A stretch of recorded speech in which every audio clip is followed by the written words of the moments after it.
Ladies and gentlemen, welcome back to my podcast. I am thrilled for today's topic because it's something that will tug at many people's hearts. And you know what to do if you find this valuable. Share this with your coworkers, your friends, and your family members, and anybody else who could find this valuable.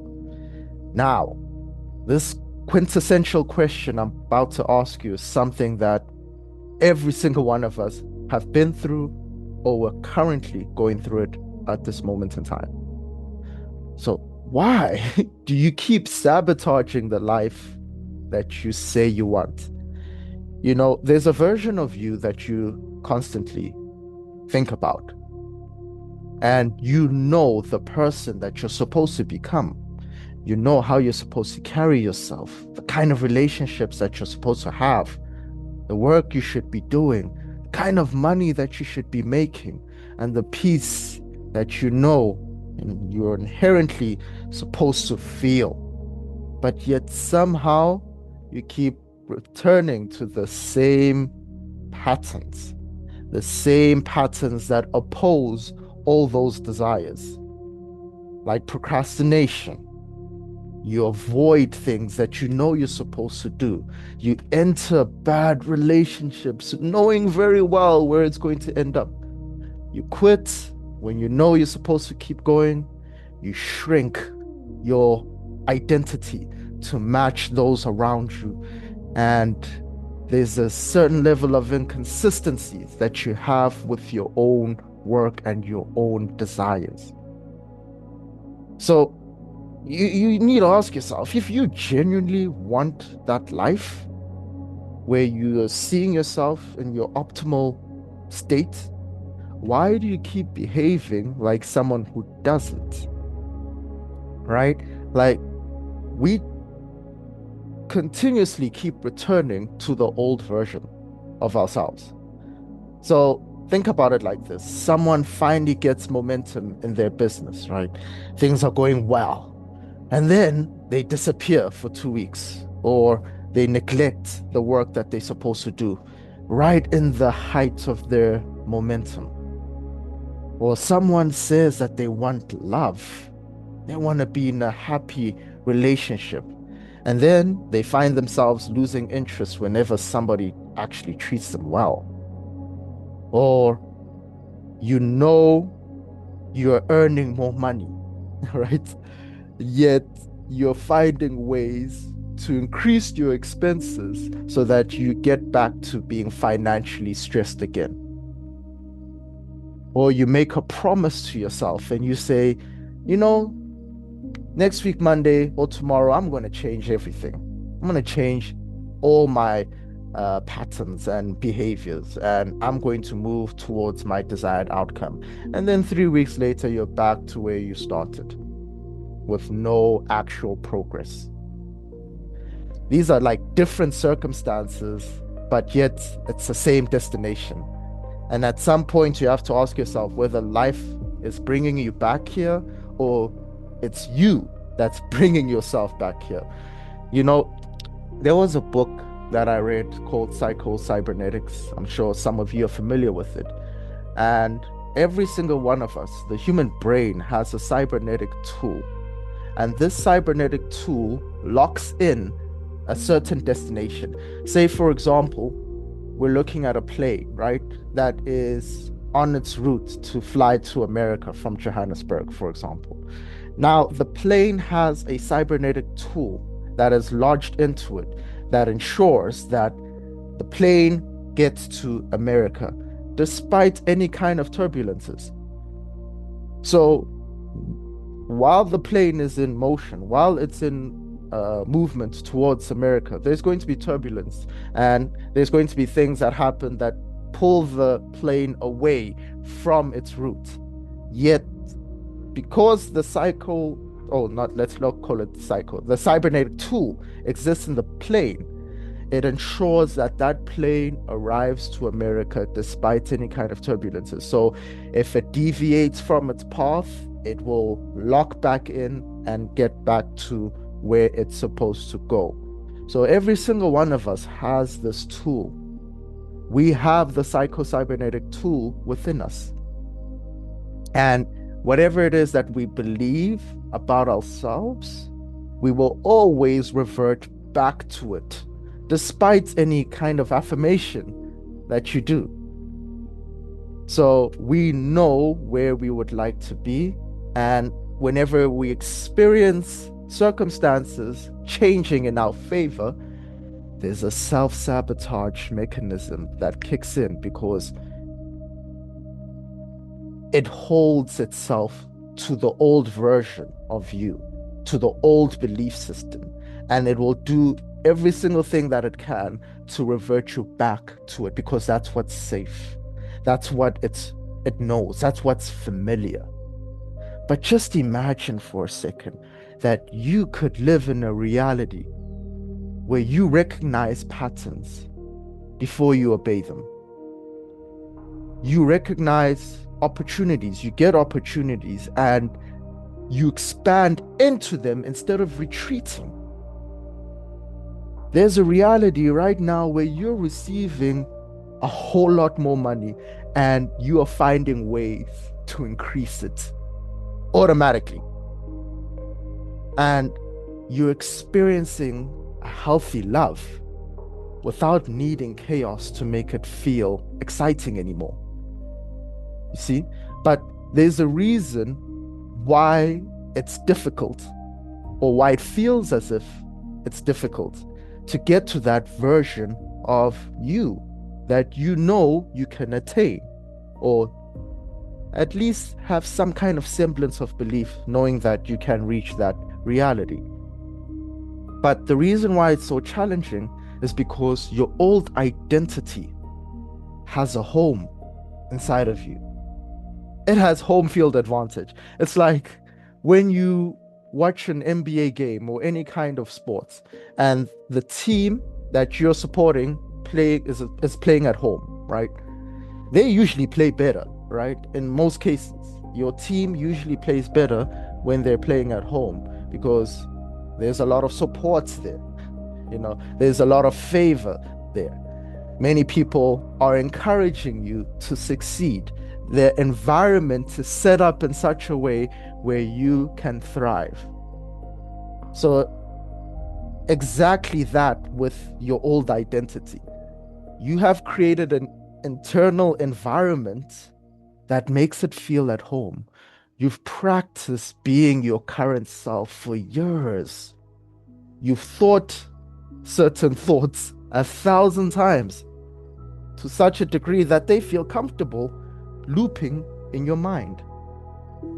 There's certain emotional responses that you've rehearsed so many times that your nervous system is comfortable and familiar with it. And certain expectations have become normalized. You've normalized expecting things to go wrong. So when someone then suddenly just tries to change their life through a few affirmations, I am powerful, I am confident, I am worthy. They recite this all the time for the rest of the day, right? Yet, upon that being suspended, they revert back to the established old identity. And the reason why that happens is because the old pattern, the old identity, has an enormous advantage. You don't rise into a new identity simply because you desire its results. That's not how it works. But the beautiful thing, right, the opportunity here is that identity is something that was conditioned in you. So that means it can be reconditioned. You can reprogram yourself. That is the great news that many people do not give themselves access to. Just imagine yourself being confident, right? And you know very well that that confidence is easily accessible to you. In fact, it's automatic. That confidence arises in you automatically in the same way that the anxiety the insecurities arise within you automatically. Confidence, hope can arise within you automatically too. So, the thing that we need to understand is that we have created a home for our old version of who we believe ourselves to be. And then we wonder why we are moving, like going towards an uphill, like it's an uphill battle. It's because you are trying to operate from the old version, the old identity, while still trying to make changes. Right? So, self-sabotage is usually protecting you from something. The reason why you are sabotaging yourself is because you believe you are protecting yourself from a certain outcome. So the behavior you're trying to desperately dismantle and destroy may actually be doing something for you. You know, there's a certain benevolence that your mind has. It's trying to protect the host, which is you. Procrastination protects you from failure, right? Every time that you procrastinate something, you know, you are delaying the discomfort of failure. So you get yourself in a mode where you avoid what is necessary because of the uncomfortable feelings that will arise there. Perfectionism protects you from judgment. You want to be perfect so that no soul on the face of this planet can ever criticize the work that you have created. And we all know very well that there is no such thing as perfect. We can move towards the idea of perfect, but that in of itself doesn't exist. We avoid intimacy because we know for a fact that intimacy may bring rejection. It may bring abandonment. And many times we want to be invisible because that protects you from criticism. So you need to ask yourself this question actively. When you self-sabotage, when you find yourself in the midst of self-sabotage, what is it that you are trying to avoid? What is self-sabotage trying to protect you from? And it's usually a distorted belief system that you have that if you reevaluate, you could get a different outcome. Where now you live in a reality when you no longer need protection. It's like Albert Einstein said, the most important question you should ask yourself is this a friendly universe? Now, if you believe that the universe is not friendly, you will always feel the need to be protected. But yet, if you believe that the universe is friendly, why is there need to protect yourself? When criticism happens, you can still hold truth to your identity. You know, that's one thing that I've realized, you know, upon my own spiritual journey, is that no matter what anybody says about me, no matter how anybody treats me, or the lack of the actions and behaviors that they are not demonstrating in my life, which may cause frustration, right? What always grounds me and what roots me in my being is knowing that who I am, my I am presence, remains intact. Despite what anybody says, despite how anybody treats me, I still am. You know, even if there's rejection, this is not evidence of my worth. You being rejected by somebody, you making an advance at a girl or a guy, or trying to get a new job or trying to get to a new level, and you experience that rejection, now when you live in that optimal state, that's no longer evidence of your worth.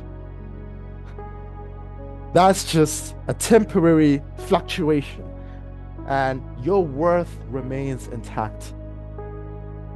And even in the midst of uncertainty, you still remain centered, and you don't retreat because things are not certain anymore. You are comfortable in that uncertainty. Can you imagine yourself living in that space? It's not that the external world has suddenly become safe. It's that you have created an internal environment where you're capable of meeting any kind of circumstance that the external world can present. Right? But many people find themselves in cycles, unfortunately, where they keep looking for evidence of their past identity or their past results. Insecure people generally notice rejection more than they notice being accepted. Think about it like this. When you're in a relationship, friendship, intimate relationship, whatever it is, and you're feeling annoyed about that certain person, right?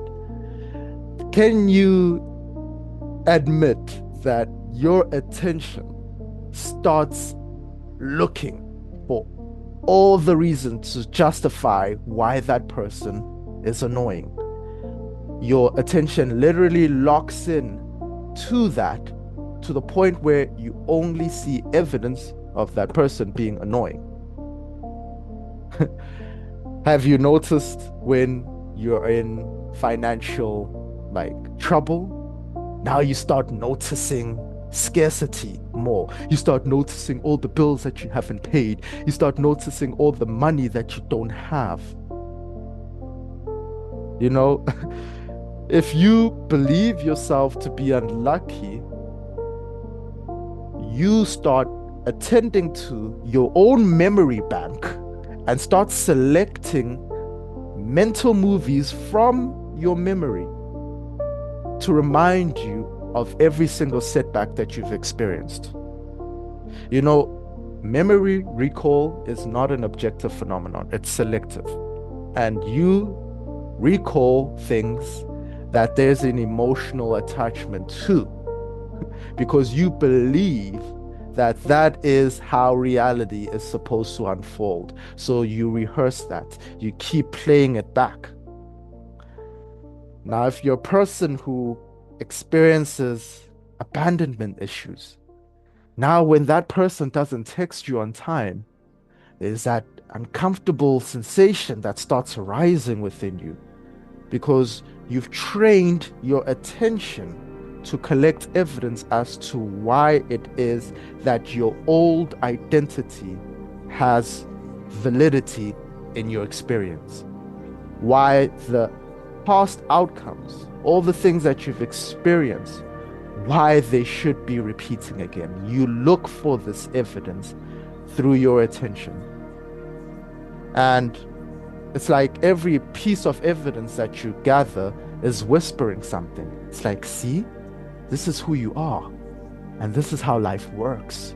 So you get yourself in this perpetual loop where you're stuck in the cycle of reaffirming the old identity that you no longer desire. But upon stepping forth and taking control of your attention, and you start to master your use of your attention, now you can deliberately notice evidence of the identity that you're trying to become, or that you're becoming, not even trying, you're becoming, or the experiences that you're calling forth. Imagine yourself handling things differently. compared to how you handled them in the past. Imagine yourself keeping your word to yourself. You say, I'm going to do A, B, and C, and you do it. Can you imagine the level of trust that you'll develop for your own self? Imagine knowing that you have the inner equipment to handle any kind of uncomfortable conversation. You no longer avoid them. In fact, you jump into them as soon as you can because you know you have the equipment to deal with it. You get yourself to a point where you can complete your work despite any kind of discomfort that follows.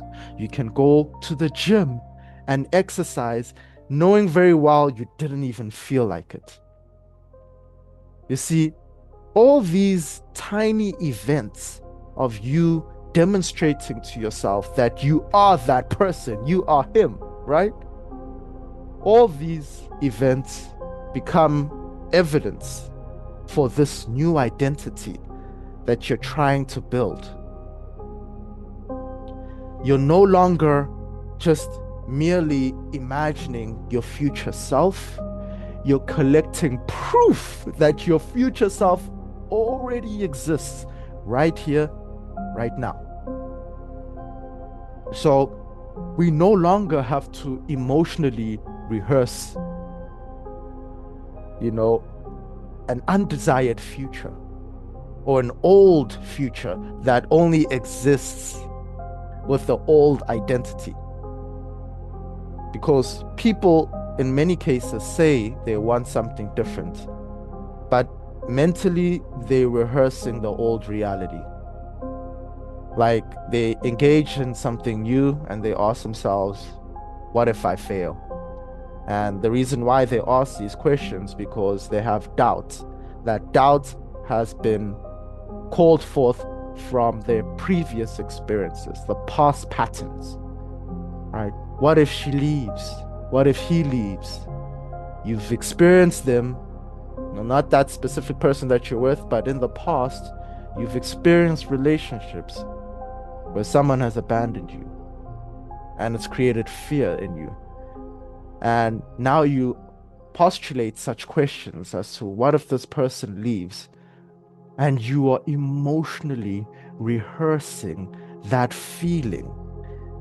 You constantly recreate that feeling so much so that your nervous system finds it familiar. The nervous system thinks that that is your reality.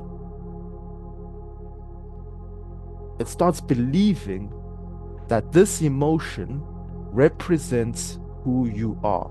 So even in moments of stillness, your nervous system will look for ways to trigger that old emotion because that's who it believes you to be. And that's what it believes is familiar, is safe, even though that's far from the truth. So perhaps we need a new way of visualizing and using our imagination to our own benefit and rehearsing things that are optimal. You can get yourself to a state of being where you can make your identity, your new identity, something that you rehearse every single moment. And you do this by asking yourself intelligent questions. For example, how does this future version of you respond when someone rejects you? So it's no longer visualizing yourself, no longer experiencing rejection, but you start imagining yourself, the new version of yourself, dealing with that rejection differently. You ask yourself, what would I do? What would this new version of me do when money arrives? Do I just spend and increase my expenses? Or do I use this money intelligently? How does this new version of you respond when nobody applauds you? You put in the work and nobody even recognizes it. How do you respond in this new identity? And how do you behave on that random and boring Tuesday afternoon where there is zero motivation? What does this new version of you, what does this new identity do in those kind of circumstances? Now, from that point of view, visualization becomes a practice for being rather than a fantasy about having certain things.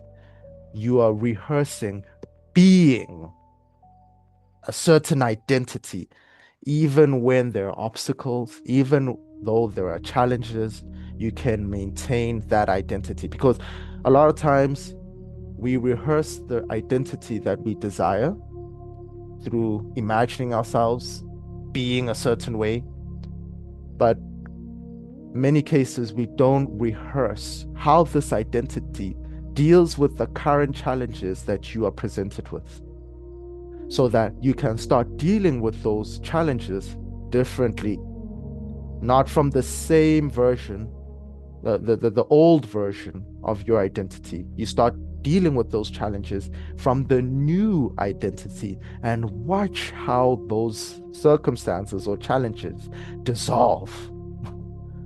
Life is always asking you to meet your circumstances anew, to renew your mind. And upon renewing your mind, which is renewing your identity, who you believe yourself to be, the world responds to you differently. It has no choice. It's the mirror principle. You can only experience that which you are. So if you change who you are, you will get a different outcome. That's just law. So we no longer are allowing ourselves to exist in the reality where we believe we're not ready when opportunity comes, where we force ourselves to think, hey, I'll do it next week, or what if this goes wrong? We're no longer going to recite those kinds of things. Now we start noticing those patterns. We recognize the thoughts, and we understand that we are protecting an old identity. And this is a normal function of the brain. It's trying to protect you. A new identity to your brain resembles a threat because it's going against what it has established to be safe. Even though that old identity no longer works for you, your brain is convinced that it's safe because it's familiar. Right? But upon getting to a new state of being where you understand these mechanics and you're able to see right through them, now the quintessential question you ask yourself at every single moment is, what would the person I'm becoming do here? And then you act. That's the shift. That's essentially the shift. It's as simple as that. What would the person I'm becoming do in this exact moment? And then act. Don't contemplate it. Don't talk about it. Act. Right? See, there's a life you say you want, and somewhere between that life and the one you're living now are hundreds of small moments where the old you will ask to be chosen again. This is a reality. Upon you dropping this podcast and going about your day, the old version of you is going to ask to be chosen again. It's guaranteed. And that's where the work is. And if you're not afraid to go in the midst of that work, miracles await you. A life of bliss awaits you. A life of joy awaits you, to the point where you can manifest things that you right now cannot even conceive of. because eventually you realize that your identity can be reshaped and modified to whatever you so desire. So, if you guys found this helpful, insightful, again, you know what to do. Share it with your friends, family, co-workers, and anybody else who will find it insightful. And I have a course that's coming up actually called Mastering Communication with the Subconscious Mind, and it's going to blow your mind. It's going to give you so many mental frameworks that you can utilize to master communication with your subconscious mind to the point where you can create any kind of reality you so desire, knowing that you have principles working in your favor. All right, so I'm going to end it off here, and to end it off as I always end it off: for those who seek, seek no more, for in the present we find it all. Thank you very much, guys.